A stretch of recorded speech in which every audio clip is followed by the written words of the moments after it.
말씀 사도행전 12장 1절부터 우리 12절까지 읽겠어요. 사도행전 12장 1절부터 읽을까요? 그때에 헤롯 왕이 손을 들어 교회 중에서 몇 사람을 해하려 하여 요한의 형제 야고보를 칼로 죽이니 유대인들이 이 일을 기뻐하는 것을 보고 베드로도 잡으려 할세. 때는 무교절 기간이라 잡음에 옥에 가두어 금인 내식인 네 패에게 맡겨 지키고 6월절 후에 백성 앞에 끌어내고자 하더라. 이에 베드로는 옥에 갇혔고 교회는 그를 위하여 간절히 하나님께 기도하더라. 헤롯이 잡아내려고 하는 그 전날 밤에 베드로가 두 금인 틈에서 두 쇠사슬에 매어 누워 자는데 파수꾼들이 문 밖에서 옥을 지키더니 불현히 주의 사자가 나타나매 옥중에 광채가 빛나며 또 베드로의 옆구리를 쳐 깨워 이르되 급히 일어나라 하니 쇠사슬이 그 손에서 벗어지더라. 천사가 이르되 띠를 띠고 신을 신으라 하거늘 베드로가 그대로 하니 천사가 이르되 겉옷을 입고 따라오라 한데 베드로가 나와서 따라갈새 천사가 하는 것이 생신인 줄 알지 못하고 환상을 보는가 아니라 이에 첫째와 둘째 파수를 지나 시내로 통한 세문에 이르니 문이 저절로 열리는지라 나와서 한 거리를 지나매 천사가 곧 떠나더라. 이에 베드로가 정신이 들어 이르되 내가 이제야 참으로 주께서 그의 천사를 보내어 나를 헤롯의 손과 유대 백성의 모든 기대에서 벗어나게 하신지 알겠노라 하여 깨닫고 마가라 하는 요한의 어머니 마리아의 집에 가니 여러 사람이 거기에 모여 기도하고 있더라. 이와 같은 때 기도가 필요한 때입니다. 이와 같은 때 기도가 필요한 때 지난 목요일날 저한테 제가 잘 아는 지인이 연세가 많이 드신 분이 한 목사 긴급 기도가 필요한데 내가 정말 잘 아는 분이 아프가니스탄 근처에서 선교사님인데 아프가니스탄에 있는 유럽 선교사들 230여 명이 잡혔어. 참수용을 시킨다 그러는데 어떻게 하면 좋겠냐. 잡힌 거예요.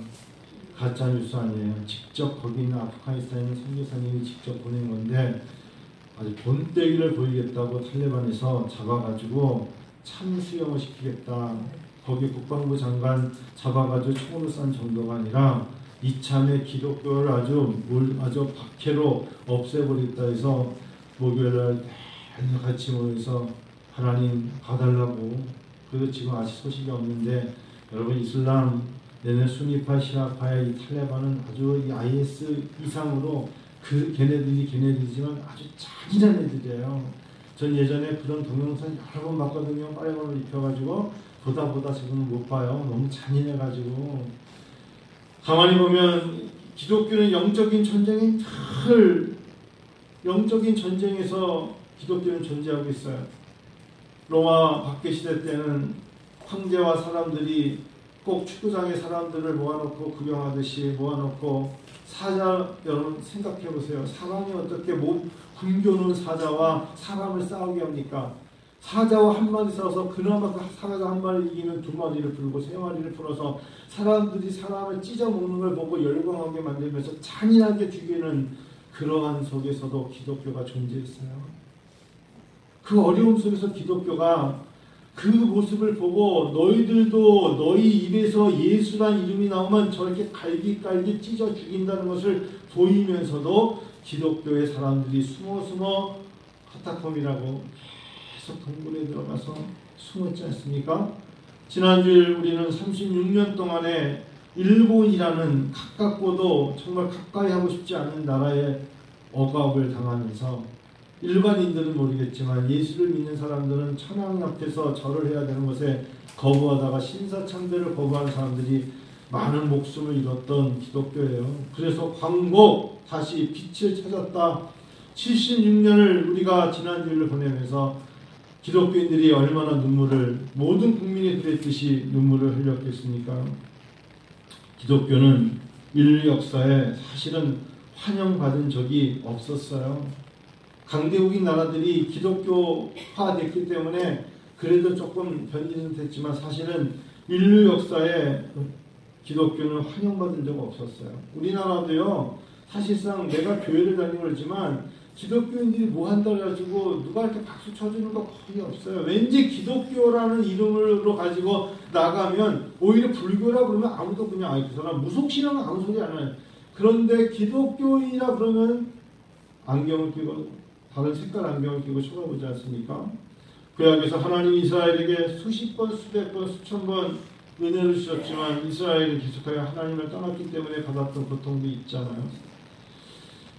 오늘 사실상 사도행전 12장을 읽었지만 이 앞에 사도행전 7장, 8장, 특별히 8절, 8장은 결정으로 유대인들이 또한 그들은 어쩌면 같은 한 줄기라 생각하는 아브라함의 후손이라 믿고 다윗을 알지만 모세를 지도자 여기지만 예수를 믿지 않는 유대인들, 오늘날 주이시, 오늘날도 미국에 경제적으로 있는 유대인들, 그 유대인들이 기독교인, 그리스도인들을 핍박했죠. 그래서 당시에 초대교회가 예루살렘 교회에 있는데 예루살렘 교회에 사람들 왔다가 남자 노소를 물어나고 다 얼마나 큰 박해를 했으면 사도 외에는 사도만 남겨놓고 사람들이 유대와 사마리아와 모두가 흩어질 수밖에 없게끔 할 정도로 큰 박해가 나서 그나마 그거를 지탱했던 집사님이었던 스데반 집사가 돌에 맞아 죽는 큰 어려움을 유대인들에 의해서 겪었어요. 그 앞장섰던 사람이 바로 사울 아니었습니까? 돌을 들고 앞에 서가지고 내리쳐라. 여러분, 제가 아까 왜 탈레만 얘기를 했냐면 이스라엘만큼 잔인한 사람들은 사람들 앞에서 모질게 잔인한 행동을 보여요. 여러분, 사람을 앞에 놓고 돌로 쳐가지고 머리를 깨고 돌에 맞아 죽어가는 신음하는 소리를 들어야만 직성이 풀리는 사람들이 누구에게 가했냐? 예수를 믿는 사람들에게 가한 거예요. 예수를 믿는다는 게 그렇게 싫은 거예요. 예수를 믿는다는 말이 나오는 게 그들에게는 아주 역겨운 거예요. 그러니까 돌을 들어치고 그리고 화형을 시키고 불에 태워 죽이고 동물도 그렇게 못하는데 그렇게 우리 믿음의 선배들이 어려움을 참 많이 겪었어요.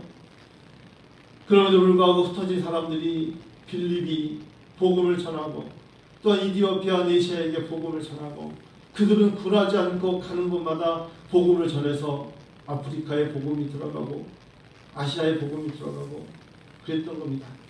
예루살렘 교회가 얼마나 핍박을 당했냐면 사도행전 8장부터는 그 핍박으로 말미암아 사도 외에는 교회를 지키는 자가 없다. 그러니까 사도는 왜요? 목숨을 걸고 지킨 거예요.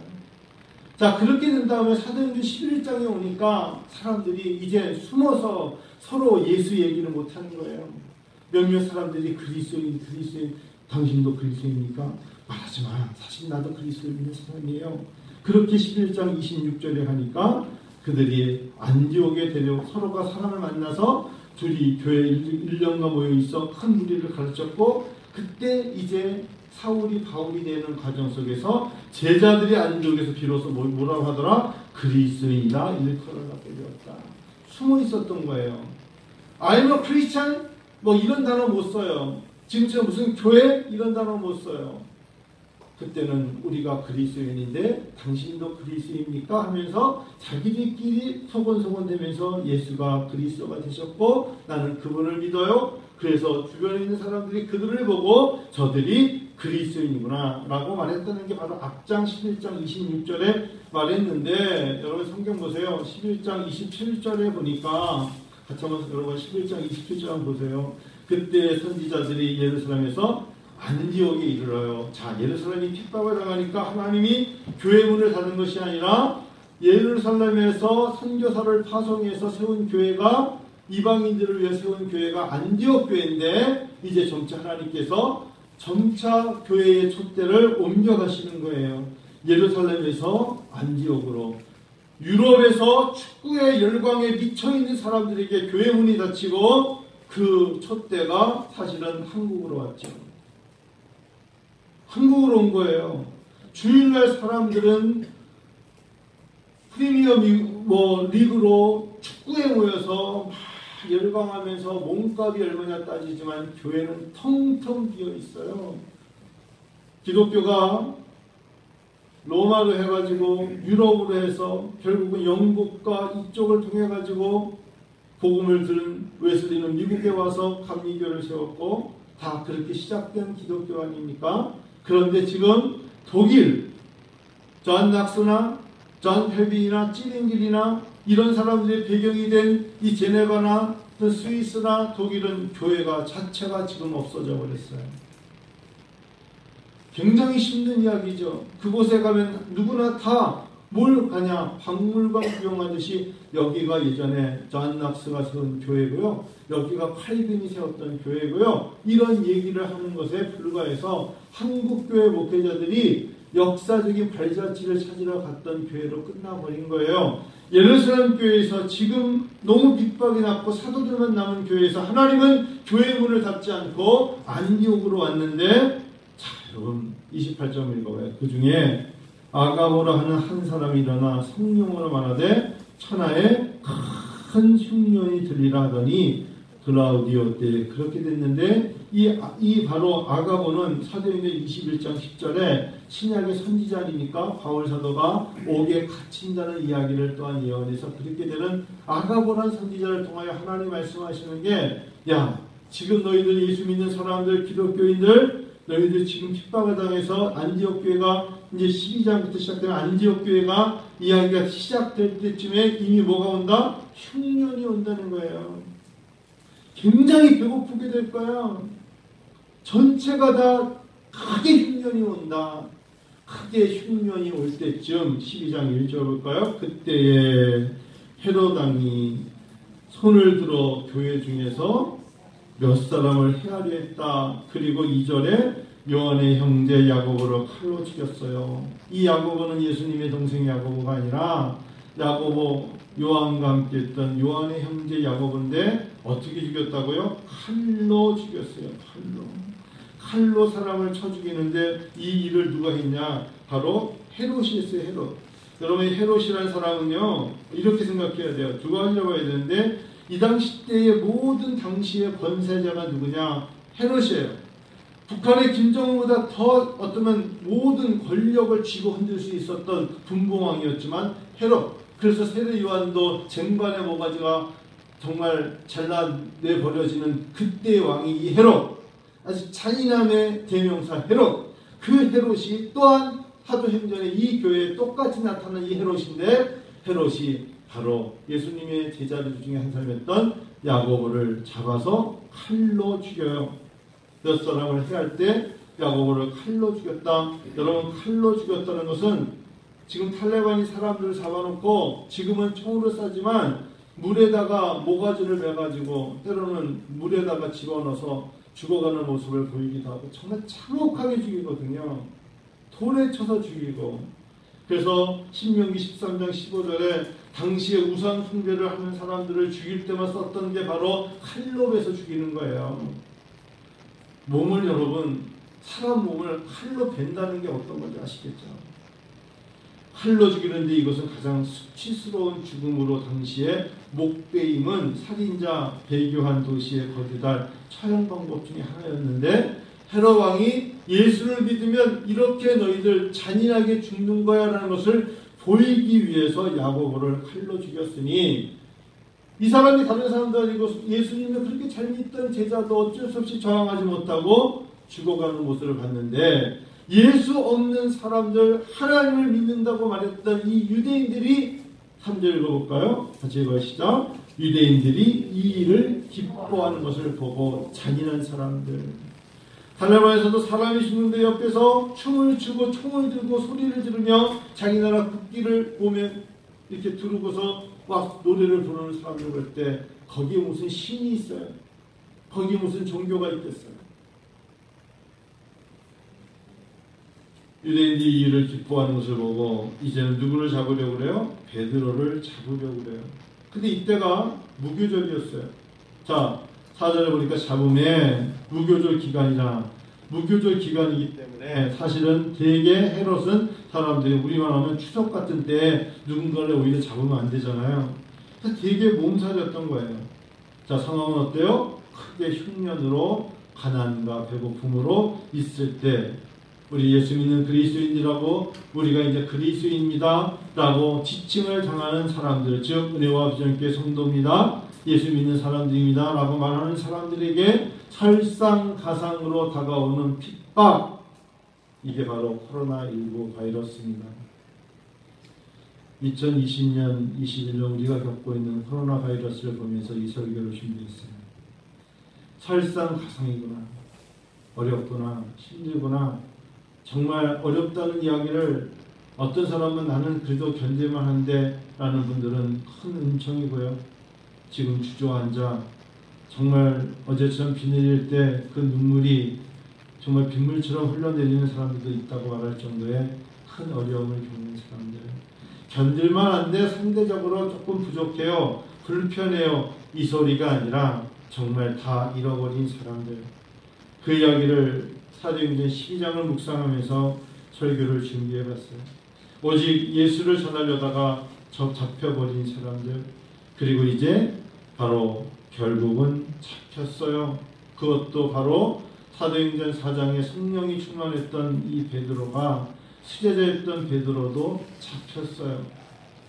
사실 사도행전 6장에 가면 베드로는 4장부터 여러 번 잡혔어요. 왜 잡혔어요? 예수 전하다 잡혔어요. 복음 때문에 잡혔어요. 하나님 나라 때문에 잡혔어요. 여러분, 그래서 영적 전쟁에 예수를 믿는다는 건 절대로 만사형통 아니에요. 그렇게 만사형통을 외쳤던 목사님들은 지금쯤 크게 회개해야 돼요.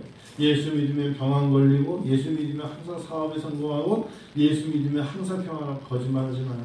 기독교 역사는 항상 어려웠어요. 오히려 예수를 믿고 성령 충만해야 되는 이유가 뭐냐? 어려울 때 나의 입에서 오직 예수, 그분을 의지하게끔 만들므로 오히려 전화위복을 시키고 약한 나로 강하게 만드시는 하나님의 은총을 고백하게 하셨어요. 그래서 때로는 하나님 나를 약하게 만드셔요. 때로는 하나님 나에게 정말 낙심하게 만들고 낙망하게 만들지만 예수를 믿고 그리스도인이라 말하는 사람들에게 주는 하나님의 은총은 뭐냐? 그걸 디딜 힘이 예수의 소망의 이름에 있다는 거였어요. 그래서 지금은 뭐 할 때다? 기도할 때다. 제가 여러분 설교하려고 쓴 게 아니라 하나님 앞에 신앙의 고백으로 다른 게 없어요. 기도 외에는 견딜 만한 게 없어요. 하나님 앞에 내가 정말 달려가서 무엇을 해줄 수 있는 힘이 있다면 그거 할 텐데 하나님이 해결해 주시지 않으면 할 수 없기 때문에 이와 같은 때 기도할 때라고 말씀을 드리는 거예요. 한때 만사형통이니 이런 설교를 한 사람들도 교회가 꽤 크게 성장하신 분들이 있었지만 또 한편에서는 긍정의 힘, 긍정의 말로 네가 가지고 있는 생각으로 네가 말한 대로 된다 해서 긍정의 말을 하면 된다고 우리에게 또 말하면서 다가온 사람도 있어요. 이것 또한 인본주의예요. 저는 그것 두 개 다 아니냐 생각해요. 모든 것의 주권은 하나님이겠다. 하나님이겠다. 지난주 중에 두 개의 장례식이 있었어요. 하나는 북인도 선교사님, 금성대 선교사님의 어머님이 소천하셨고 또 하나는 서대전에 있었던 김영일 목사님의 아버님이 소천하셨어요. 그리고 장례식도 오랜만에 선교사님은 어려웠기 때문에 북인도에서 불가피하게 나왔는데 어머님 병도 없으셨는데 갑자기 이번에 어머니 소천하셔서 자기가 맞아들러서 어머니의 장례를 제가 주방에서 키워서 하셨어요. 반면에 김영기 목사님은 아버님이 목사님이셨는데 2달간이나 아버님이 오늘내일 하신 데서 머물렀는데 미국으로 떠난 그 다음날 아버님이 소천하셔서 장례를 못 치렀어요. 그래서 제가 대신 갔다 왔어요. 저는 그 갔다 오면서 이런 생각했어요. 모든 생명의 연수는 하나님이 결정된 연수에 있어요. 더 살고 싶다고 사는 거 아니에요. 반면에 내가 아이고 힘들어 내일 죽어야지 내가 죽을 수 있는 것도 아니에요. 모든 인생의 연수는 하나님께 달려있어요. 믿으세요. 그래서 그 기간 내에 살고 있는 여러분과 나는 해야 될 게 뭐냐? 하나님께 기도하고 하나님께 예배드리고 천국문에 들어갈 때까지 최선을 다하여 사는 거예요. 반면에 사탄의 전략, 사단과 마귀와 귀신들의 전략은 쉬운 길, 편안한 길, 만사 형통 이런 이야기하는 사람들은요, 그 사탄의 전략에 넘어간 거예요. 제가 영적 무지예요. 영적 무지. 영적 무지하기 때문에 그냥 예수 믿으면 그냥 돼. 이렇게 말하는 건 정말 성경도 모르고 성경에 대한 공부를 못하는 거예요. 고난이라는 단어는 때로는 우리에게 숨겨진 축복이 있는 거고, 하나님께서 광야로 지나고 사막으로 지나게 하신 데는 우리에게 연단 소망을 주게 하신 거예요. 복음을 들고 산을 넘는 자의 발걸음이 힘들지만 아름다운 것이에요. 근데 행함이 없는 믿음은 죽은 거예요. 그래서 눈물로 나가 씨를 뿌려야 돼. 그래야만 기쁨으로 달을 거두는 거예요. 기독교의 가장 큰 단점 중에 하나가 이신칭이에요. 믿음으로 의롭다함을 받는다. 이러고 끝이에요. 에어컨을 좀 끄던 거 높여주시다. 그래서 사단의 전략은 쉬운 길, 편안한 길, 만사형통을 노린다는 거 여러분 조심하셔야 되고, 두 번째 사단의 전략 중에 네가 결정하면 결정한 대로 되는 거야. 결정하면 돼. 여러분 이거는 굉장한 인본주의예요. 네가 결정하는 게 아니라 하나님 앞에, 하나님이 저는 그냥 하나님 앞에 매달려요. 하나님께서 도와주세요 라는 간절한 마음으로 기도하면서 할 때 하나님의 도우심이 임하는 거예요. 목회를 해보니까 그렇더라고요. 대부분의 그리스도인의 경우 진지하게 그리스도의 길을 따르는 사람일지라도 굉장한 유혹과 거짓말과 환상에 빠진다는 걸 잊지 마세요. 미묘한 속임수에 빠져요. 그래서 저는 제가 참 좋아하는 책 중에 조나단 에드워드의 책도 좋아하지만 저는 다는 못 읽었습니다만 학교에서 강의할 때 꼭 한 학기에 한 권 이분의 책을 소개합니다. C.S. 루이스입니다. 저는 C.S. 루이스의 책을 나름대로는 한 8권 정도는 읽었던 것 같아요. 제가 이렇게 보니까 뭐 스쿨테이프스 편지 영화로도 봤죠. 고통의 문제 있어요. The Problem of Pain이라고. 이건 미국에서 필독서였기 때문에 왔는데, 고통의 문제, 순전한 기독교, Mere Christianity, 이건 아주 굉장히 중요한 거예요. 순전한 기독교. 그다음에 뭐 4가지 사랑이 있죠. The Follows. 이 책도 참 읽으면서 C.S. 루이스가 자기 아내를 잃고 잃어버리고 병으로 죽고 그 속에서의 사랑이 무엇인지를, 그리고 기적, 미라클스, 이 책도 굉장히 본인이 나니아 연대기가 참 있죠. 영광이가 좋아하는 나니아 연대기도 있고요. 여러분 뭐 거기에 더 웨이트 오브 글로리라고 해서 하나님을 만났을 때 영광의 무게라는 책이 있어요. 놀라운 책입니다. 그리고 제가 예전에 읽었던 책 중에 한 책이 헤아려 본 슬픔이라고 해가지고 Grief Observed라는 책이 있어요. 사실 슬픔이라는 것을 C.S. 루이스처럼 통찰력을 갖고 하나님 안에서 예수를 믿는데 나에게 다가오는 이 고통과 외로움과 슬픔을 글로 표력을 할 수 있는 사람이 이 C.S. 루이스만한 사람이 있을까? 어떻게 제가 볼 때는 20세기 최고의 변증론자다라고 할 수 있을 정도로.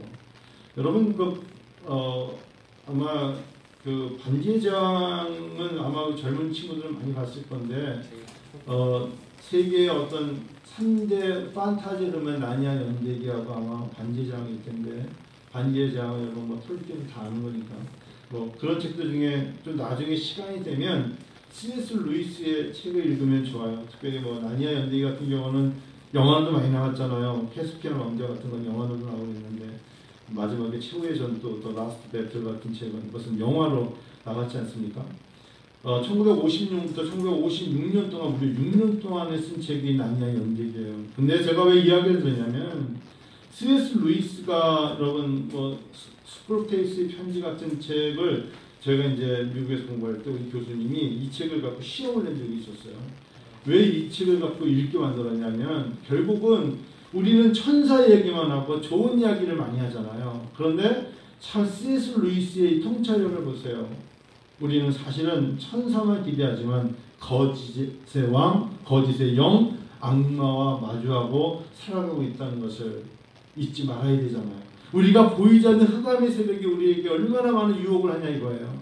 우리에게 얼마나 쉽게 낙심하게 만들고 굉장히 예수를 잘 믿는 것을 기뻐할 줄 알았는데 순간적으로 잘못된 얘기는 훅 꺼지고 쉽게 낙심하고 쉽게 무너지고, 하나 먼저 그 나라와 의를 구하라고는 실컷 이야기하고서 누군가에게서 먹는 거 마시는 거 이런 거 자기가 조그만 손에 보면 푹 꺼지잖아요. 그래서 사실은 스크루테이프스 편지에서 C.S. 루이스도 스크루지, 여러분 스크루지 하면 나쁜 놈인 거 알겠죠? 스크루지라든지 스크루, 나사란 단어, 손가락을 비트는 고문기구였던 뭐 그런 청춘, 빨간 끈, 줄을 써도 레드 테이프 같은 그런 정말 어떤 선정적인 단어를 떠서 우리가 그냥 보고 스치지 않고 소크라테스 편지에서 보면 우리야 영적인 전쟁에서 눈을 떠서 예민하게 긴장하게 만들게 만드는 하나님 우리에게 긴장하게 만들기를 원하신다는 거예요. 코로나19로 우리가 좀 긴장해야 돼요. 낙심이 아니라 긴장, 낭망이 아니라 긴장. 하나님 앞에 긴장하는 자가 기도하는 거고 긴장하기 때문에 하나님 앞에 큰 일정을 앞에 놓고 그 일정을 놓고 준비하는 자의 자세로 하나님 앞에 나아가서 예배를 드릴 때도 긴장하며 깨어서 찬양하며 마음을 드리고 뜻을 다해서 하나님 내가 지금 우리 가정에 정말 가장입니다. 내가 눈물을 흘리지 않으면 우리 가정은 정말 자초합니다. 그런 마음의 준비로 드릴 때 하나님이 길을 인도해 주시는 거예요. 그걸 바로 소크라테스의 편지에서 자기의 조카죠. 악마 웡우드 영어로 웡 아시죠? 지렁이 웡우드 자기가 그 자기 조카 악마에게 삼촌 악마가 코치하는 거잖아요. 그때 야 너 어떻게 그리스도인을 넘어뜨리는 줄 아니? 조카야? 이렇게 시작되는 거예요. 쉽게 말하면 소크라테스 편지라는 책을 읽어보시면 알겠지만 조카에게 야 예수 믿는 사람들 넘어뜨리는 거 가르쳐줄게 했더니 이 조카 웡우드가 삼촌 염려하세요. 핍박을 통해서 교회를 무너뜨리겠습니다. 제가요 핍박을 통해서 이 교회를 쉽게 무너뜨릴 수 있습니다. 라고 말하는 거예요. 자신감 넘치게. 그때 삼촌 악마 스크루테이프가 이렇게 말하죠. 절대 핍박이나 환난을 일으키지 마라. 절대 말이야 핍박이나 어려움이나 환난을 일으키면 안 돼. 왜냐하면 그런 일이 다가오면 내가 아는 그리스도인들은 더 열심히 기도하기 때문에 이겨낸단 말이야. 악마는 다 알고 있어. 어려움이 오면 저들은 예수의 이름으로 이긴단 말이야.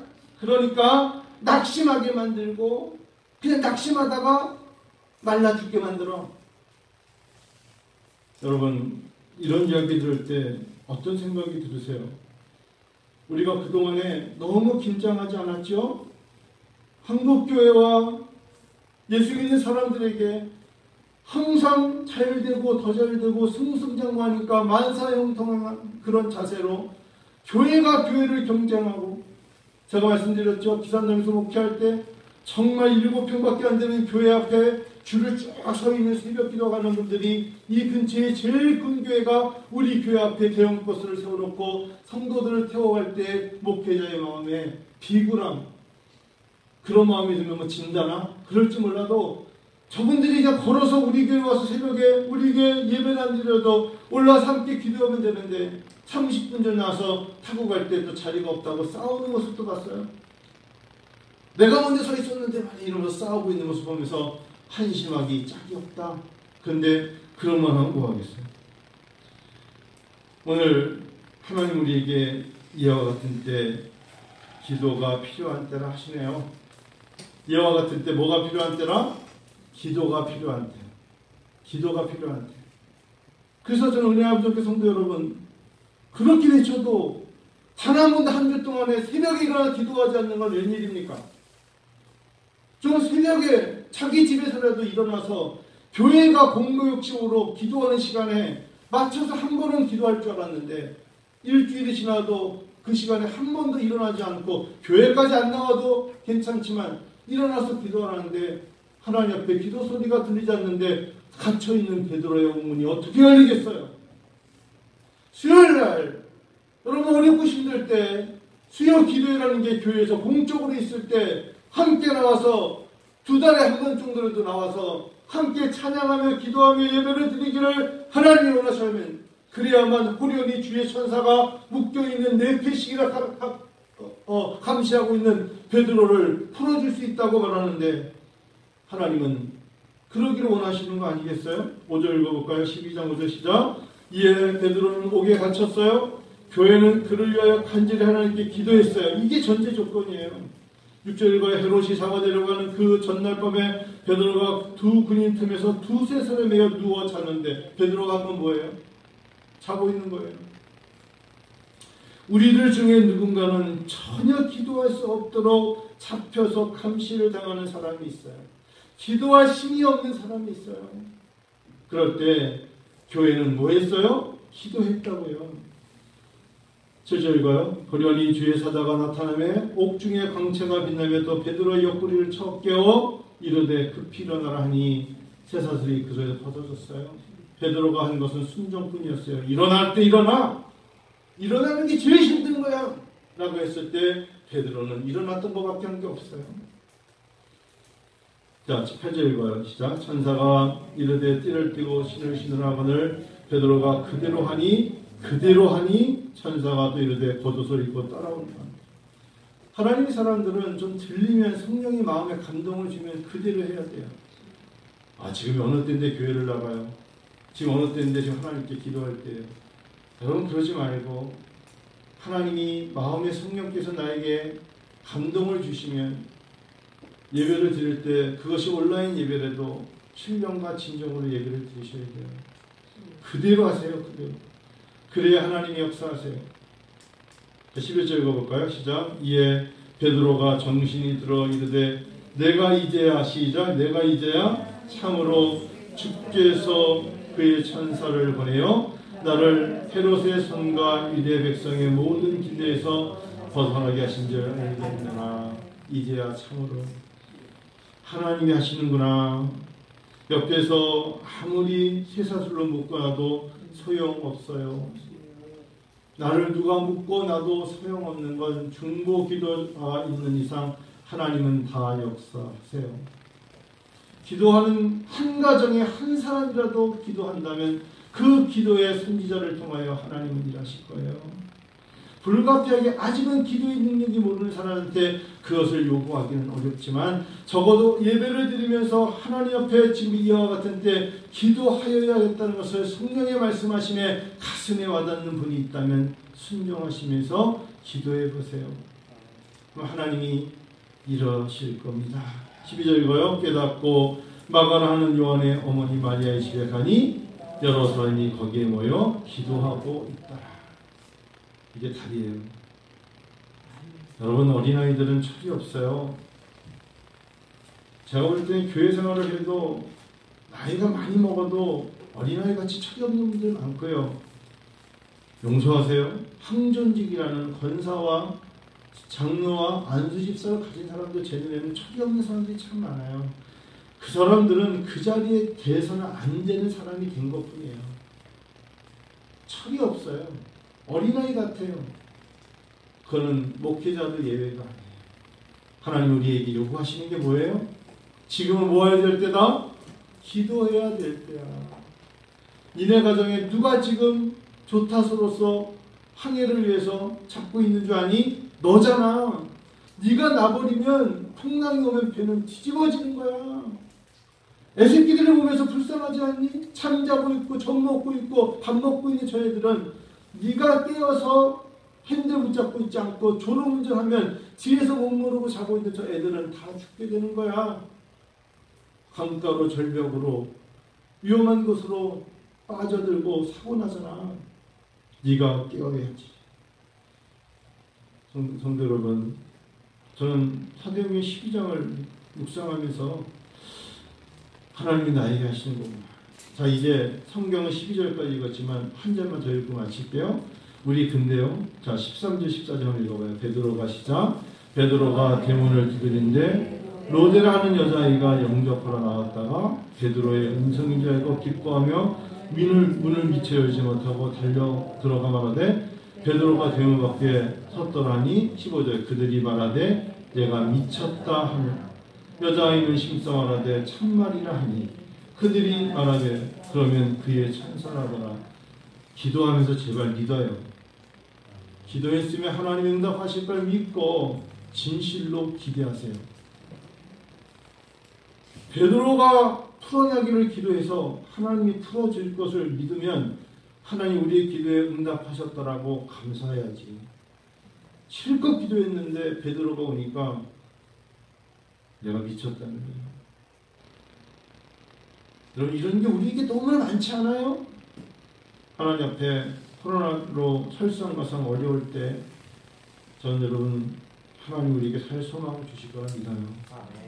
견뎌내면 돼요. 하나님 우리 견디게 하실 거예요. 왜요? 우리 교회 새벽마다 기도하는 분들이 있어요. 오늘 주일날 11시 예배 안 나왔지만 우리 김영석 분이 새벽에 나와서 얼마나 열심히 기도하는 줄 아세요? 명소이가 일찍 와서 온전히 4시 20분에 와. 그래서 두들겨 밖에서 깜짝 놀랐어. 난 오늘 이 대목인 줄 알았어. 문을 열을 때 사람이 그냥 멍하니 서 있는데 이게 뭐냐 그러고 내가 이게 뭐냐 이거 사람이 그거 목사님 안에 인사도 안 해 이러고 서 있어. 그 문을 열을 때 사람이 서 있는 거 오늘 겪어보세요 여러분도 한번. 네? 어둠 속에서 하나님이 이렇게 서 있는데 문 열 때 쳐다보고 뒤로 뻥 넘어지게 돼 있으니 천사야 그러지 않고 왜 미친놈이야 그러죠. 성도 여러분, 교회는 기도합니다. 교회는 큰일이 없는 한 큰일이 없는 게 큰일이 있어도 주일 예배가 있고 수요 기도회가 있고 새벽 기도가 있어요. 평일날에도 교회 와서 기도하는 분들이 있어요. 하나님 우리가 지금은 이와 같은 때 기도가 필요합니다. 하나님 우리를 기도를 통하여 일하실 겁니다. 일하실 겁니다. 10월 9일날 결혼 예식이 있는데 잘은 몰라도 기도하는 사람들이 있을 거예요. 이 예식을 위해서 그게 뭔데? 지금은 뭔데라고 물어보는 분들을 뭐라 그러지 마요. 근데 기도하는 분이 있어요. 그게 누군지 모르겠어요. 근데 누군가는 기도를 하면서 하나님 그 예식을 통하여 영광을 받아주시고 하나님 그리스도인이라 칭함을 받게 해달라고 기도하는 사람이 있으면 그렇게 됩니다. 아무리 기도해도 40년 동안 기도해도 내 부모님이 예수를 믿지 않는다 해도 분명히 하나님은 일하세요. 그래서 그들의 입가를 통해서 마지막이 되던 버릇일 때 결국 누군가의 기도가 하나님께 상달되었고 옥문을 지키는 자와 쇠사슬을 다 벗어버리고 하나님께 나오는 놀라운 축복을 체험하게 되어 있습니다. 자, 2021년에 하나님 앞에 새벽에 계속 기도하면 하나님이 저에게 여러분이 그렇게 하나님 저에게 자꾸 크게 흉년이 들었을 때 아가고 어려울 때 한 목사 땅을 달라고 기도하고 물질을 달라고 기도하고 성도들이 풍요롭게 달라고 기도해 라고 하나님이 제 가슴에 자꾸 말씀하시는 거예요. 또 랜드 오브 블레싱 축복의 땅이 있을 거야. 그래서 축복의 땅 달라고 외쳐. 그래서 하나님 지금 헌금도 많이 줄었는데요. 그러니까 더 외쳐. 하나님이 축복의 땅에 축복의 물질을 주실 거야. 하나님이 감추인 보화를 하늘의 문을 여시고 부어줄 거니까 너는 하나님 앞에 마라의 쓴물이 단물이 돼야 성도들이 그 단물을 먹고 광야를 지나고 사막을 지나갈 거니까 기도하라. 그래서 저는 요즘 영적인 전쟁에서 기도하면서도 하나님 앞에 물질을 달라고 기도하고 있어요. 하나님이 일하실 겁니다. 결국은 코로나 때 어려운 게 물질 아니겠어요? 그래서 이 시간에 하나님 앞에 지금은 어떤 때다? 기도해야 될 때다. 저마다의 문제를 가지고 이와 같은 때 뭐 해야 될 때다? 기도할 때다. 하나님께 기도하면 하나님이 일하신다는 걸 믿고 엎드려 기도하세요. 자녀들이 이제 학교에 등교를 합니다. 너무 염려하지 말고 자녀들을 위해서 기도해 주세요. 사업장과 일터와 직장에 아슬아슬함과 어려움이 있을 수 있어요. 이럴 때は어떻게 해야 됩니까? 기도할 때예요. 영혼 구령을 위하여 아무리 봐도 예수를 믿지 않을 것 같은 사람을 위해서도 이와 같은 때 기도하십시다. 하나님이 일하실 줄 믿습니다. 다시 한번 시간 기도합니다. 우리 반주자님의 반주에 맞춰서 한 3분간, 한 2분간만 같이 한번 우리 시간에 기도합시다. 하나님이 이와 같은 때 우리에게 일하시는 것은 기도를 통하여 일하시게 할 것입니다. 오후에는 제가 이제부터 기도의 제목과 응답으로 1번부터 10번까지 하려고 이번 주부터 준비했습니다. 하나님 앞에 여러분이 가지고 있는 성령의 인도하심으로 기도의 제목을 오후 예배를 통해서 말씀해 보세요. 하나님 앞에 분명히 하나님께서 우리에게 행하신 자비와 긍휼과 은총이 있을 줄 믿습니다. 다시 한번 기도하겠습니다. 기도할까요? 아버지 하나님 감사합니다.